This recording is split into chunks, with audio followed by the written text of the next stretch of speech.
Jumat pertama di awal bulan, ada satu data ekonomi dari Amerika Serikat yang, jujur aja, bisa bikin pasar forex jungkir balik dalam hitungan detik. Hari ini kita bakal bongkar misteri di balik laporan non-farm payroll atau NFP dan kita cari tahu kenapa sih dampaknya bisa sedahsyat itu. Pernah ngalamin kan? Lagi enak-enak analisis, tenang-tenang aja, tiba-tiba boom! Muncul satu candle panjang banget entah dari mana asalnya. Grafik langsung ngamuk, spread melebar, volatilitas meledak. Pertanyaannya, kekuatan apa sih yang ada di balik data NFP ini? Yuk kita pecahkan bareng-bareng. Oke, kita masuk bagian pertama, jejak NFP ke dolar. Kita akan coba pecahin kode di balik angka-angka ini dan lihat gimana caranya satu data statistik bisa menggerakkan mata uang paling kuat di dunia. Kita mulai dari yang paling dasar dulu. NFP itu, simpelnya, laporan bulanan yang ngitung berapa banyak pekerjaan baru yang dibuat di Amerika, tapi di luar sektor pertanian ya. Anggap aja ini rapor bulanan buat pasar tenaga kerja Amerika, dan ini salah satu data yang paling ditunggu-tunggu pasar setiap Jumat pertama awal bulan. Nah, cara paling gampang buat ngebayanginnya gini, NFP itu ibarat hasil kali medical check-up buat ekonomi Amerika. Logikanya, kalau banyak orang dapat kerjaan, artinya kan perusahaan lagi untung, lagi ekspansi. Orang-orang jadi punya duit buat belanja, dan roda ekonomi muternya makin kencang.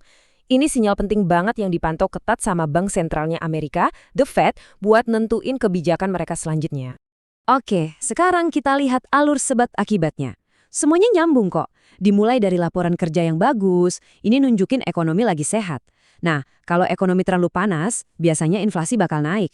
Senjata bank sentral buat ngelawan inflasi itu apa? Ya naikin suku bunga.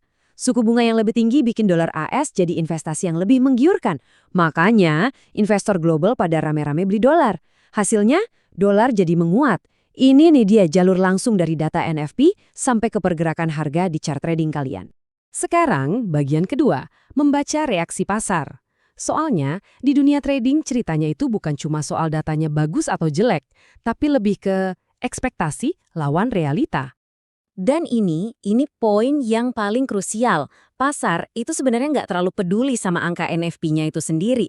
Yang mereka peduliin adalah seberapa jauh bedanya dari prediksi atau forecast para analis.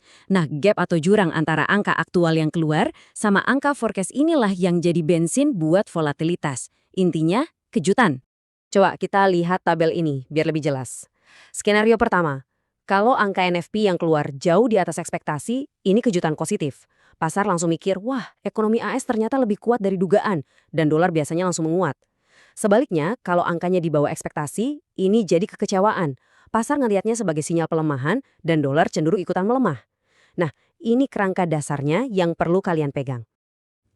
Tapi disinilah ceritanya jadi sedikit lebih kompleks. Kalian pasti pernah lihat kan, data NFP bagus, dolar malah turun. Atau kebalikannya, kenapa ya reaksi pasar kadang-kadang rasanya kayak nggak logis? Jawabannya ada di konteks yang lebih besar. Ada beberapa faktor di balik layar. Pertama, bisa jadi hasilnya itu udah priced in. Maksudnya, pasar emang udah nebak angkanya bakal bagus. Jadi pas datanya keluar ya nggak ada kejutannya lagi. Kedua, coba perhatiin revisi data bulan sebelumnya. Kadang revisi naik yang besar bisa lebih penting, karena itu nunjukin ekonomi ternyata udah lebih kuat dari yang kita kira. Ketiga, fokus pasar mungkin lagi di tempat lain, misalnya data inflasi lagi lebih panas. Keempat, cuma satu kalimat dari pejabat bank sentral bisa bikin efek data NFP jadi nggak berarti. Dan yang terakhir, kalau sentimen pasar global lagi jelek atau lagi risk off, semua data bisa diabaikan. Trader bakal lari ke dolar sebagai aset aman atau safe haven. Lanjut, bagian ketiga, strategi trader cerdas. Oke, setelah kita tahu semua ini, pertanyaannya, gimana caranya kita berselancar di tengah badai volatilitas ini dengan aman? Mari kita susun rencananya. Yang paling pertama dan utama, sadari bahayanya. Saat NFP rilis, pasar itu berubah jadi arena liar. Serius, spread bisa melebar gila-gilaan dan risiko slippage, di mana order kita dieksekusi di harga yang jauh dari harapan, itu tinggi banget. Mencoba nebak-nebak dan masuk di detik pertama rilis itu seringkali jadi resep menuju bencana. Jadi, ini kerangka kerja yang bisa kalian pakai.